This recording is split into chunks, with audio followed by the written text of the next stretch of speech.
am Dominus Cinephile.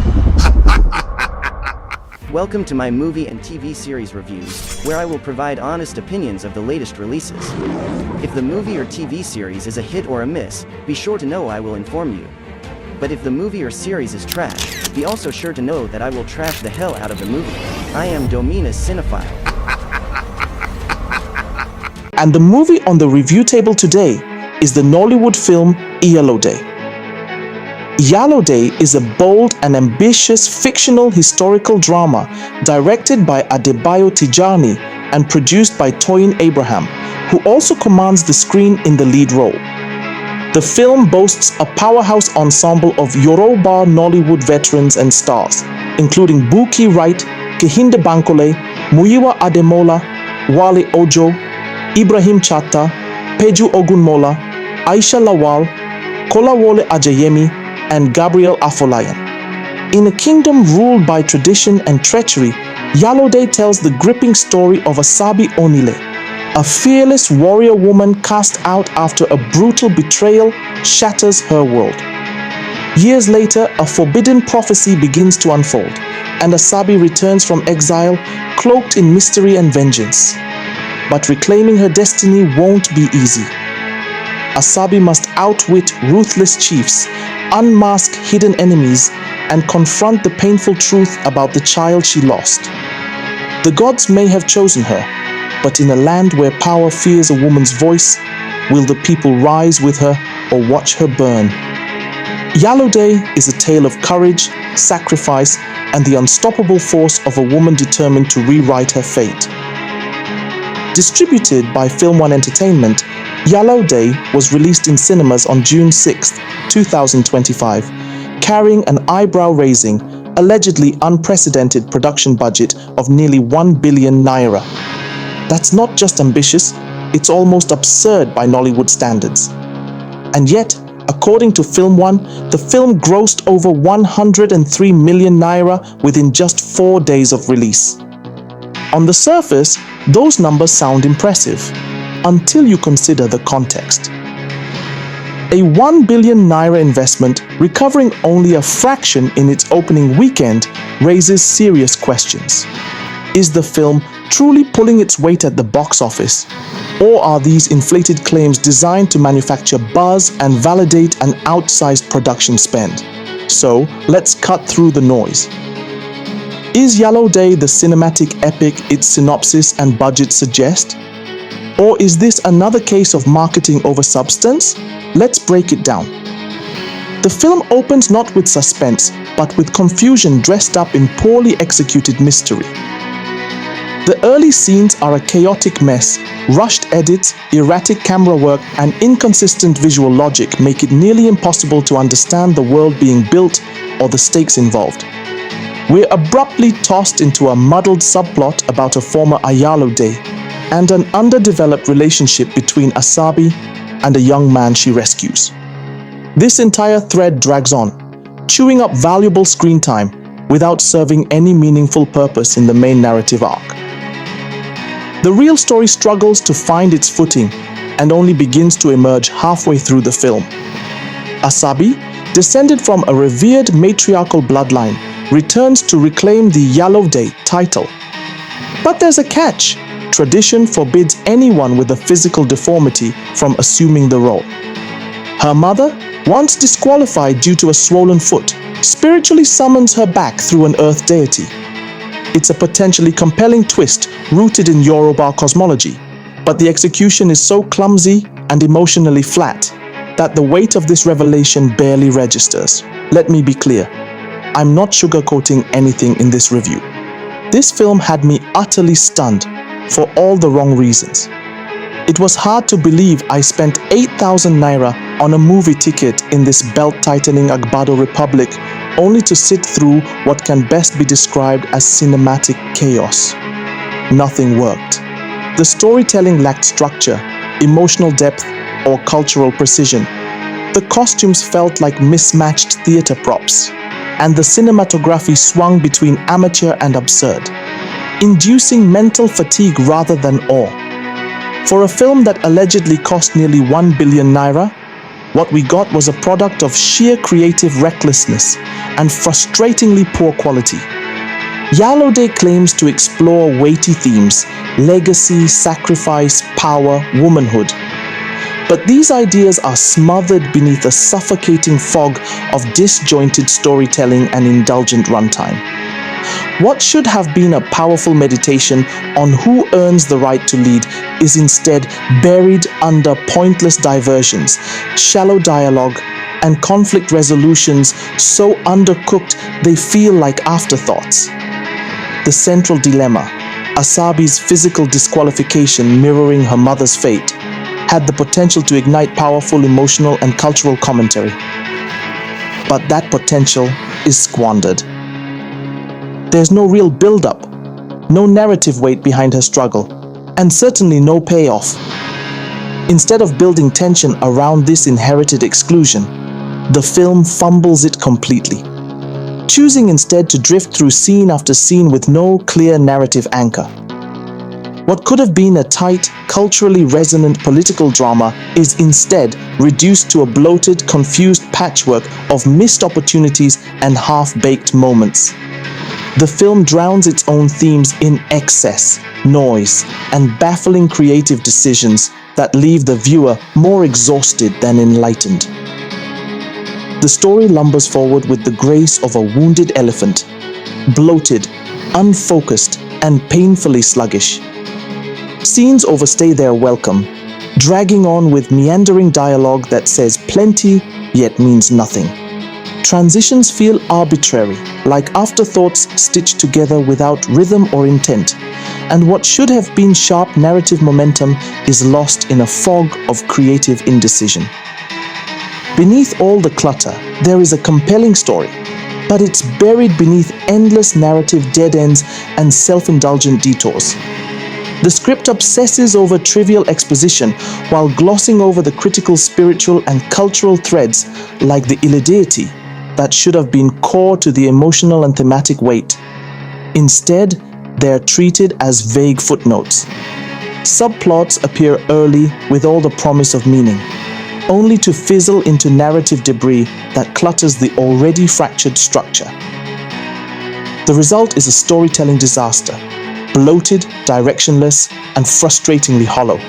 If Iyalode had any intention of delivering a consistent tone, it's quickly drowned in the overwhelming noise, literally and figuratively.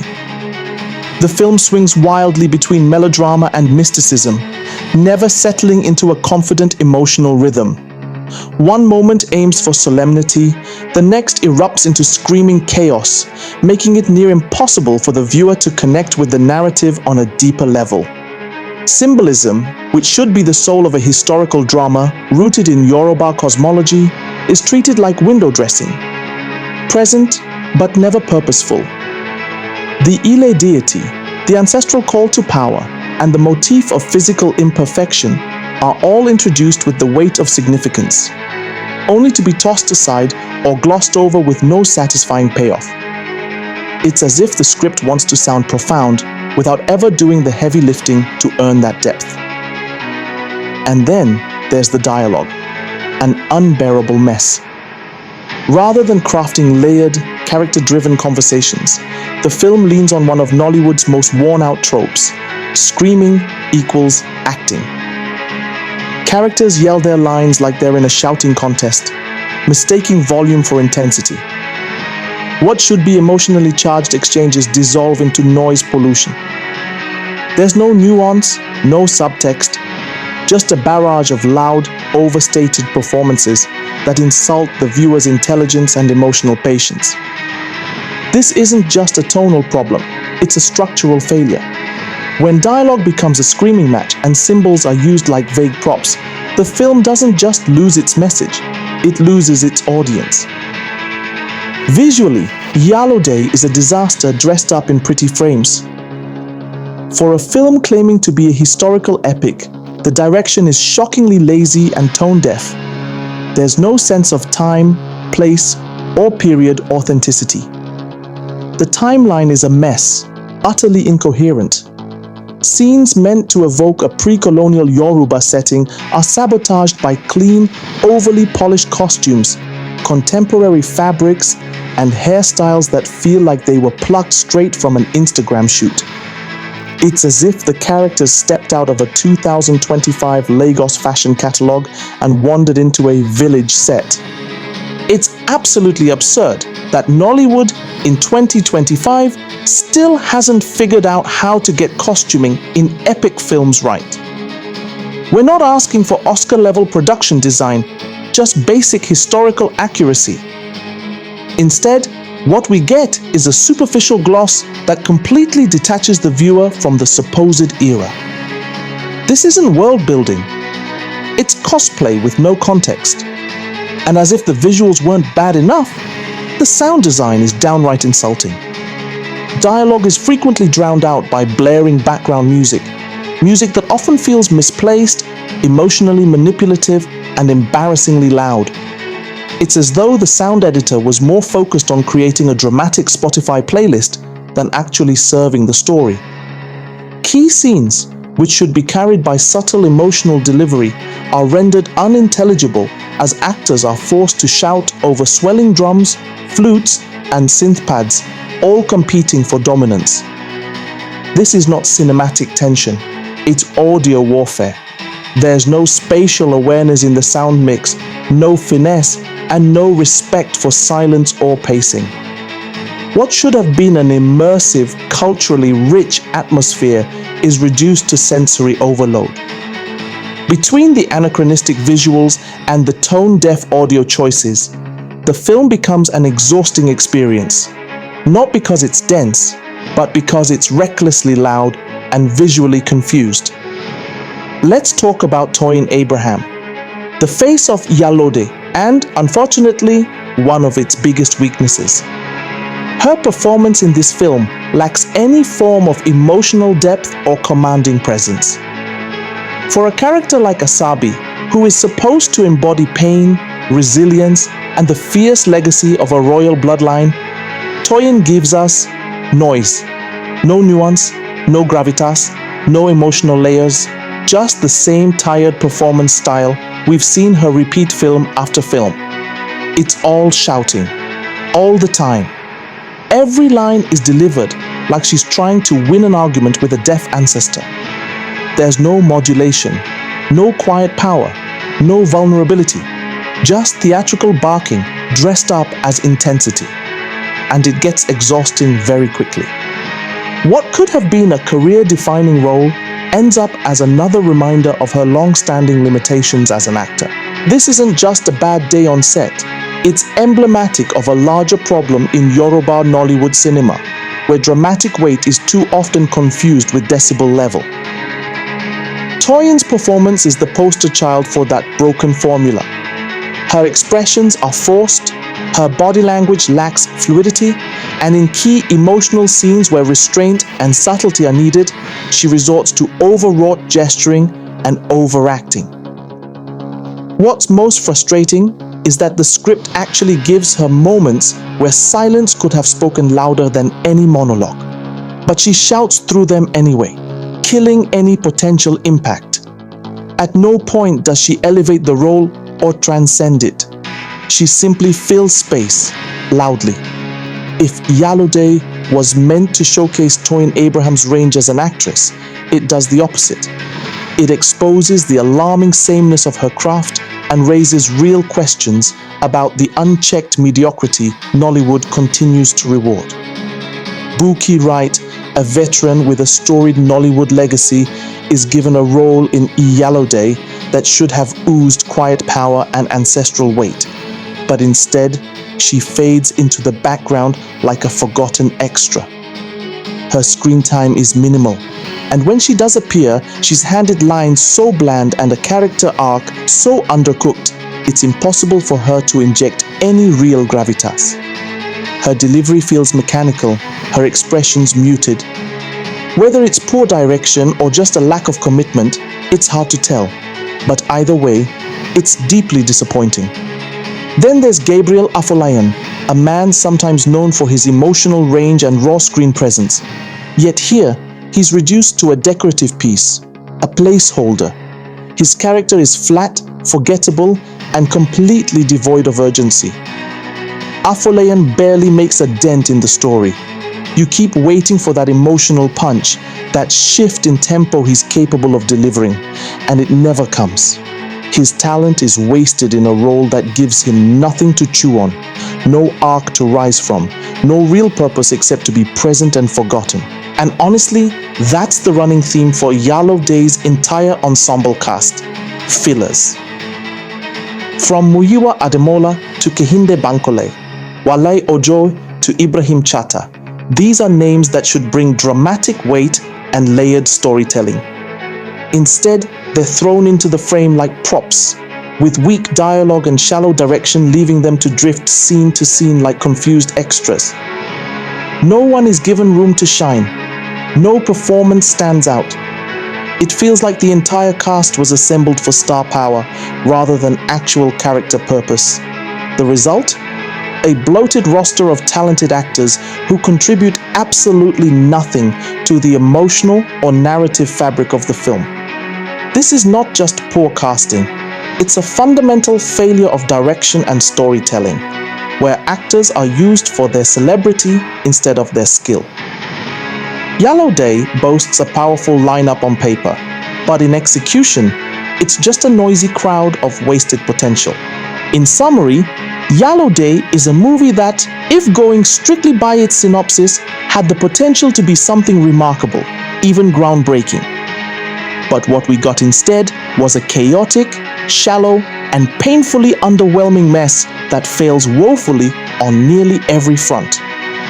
The much publicized nearly 1 billion naira budget feels like one of the film's biggest myths. If that money truly went into this production, then it certainly didn't show up on screen.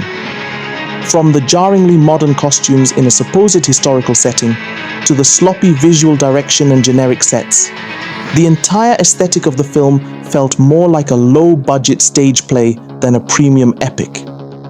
It reeks of budget inflation and exaggerated numbers cooked up to hype a film that couldn't stand on its own merit.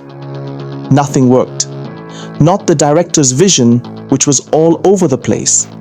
Not the storyline, which wandered endlessly without direction or urgency. And certainly not the performances, which ranged from forgettable to flat-out annoying.